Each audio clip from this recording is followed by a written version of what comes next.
નમસ્કાર, કલમયુદ્ધ સમાચારની સાથે હું છું આપની સાથે પાયલ બામભણિયા।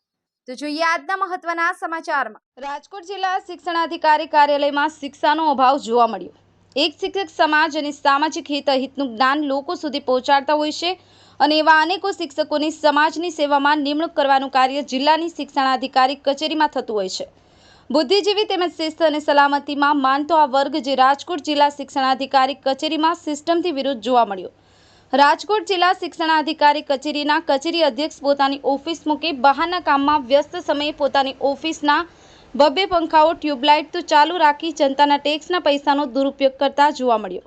તેમજ આવા ઉચ્ચ અધિકારી હોવા છતાં ફાયર સેફટીના પોતાની ઓફિસની બહારના બાટલા ખાલી હોવાની ખબર રાખવામાં પણ અસમર્થન જોવા મળ્યા। આવા ઉચ્ચ અધિકારીઓ અને આખી કચેરીમાં કામ કરતા કર્મચારીઓનું જીવન રામ ભરોસે અને અનિચ્છનીય બનાવ સમયે સરકારી વીમાના ભરોસે જોવા મળ્યું।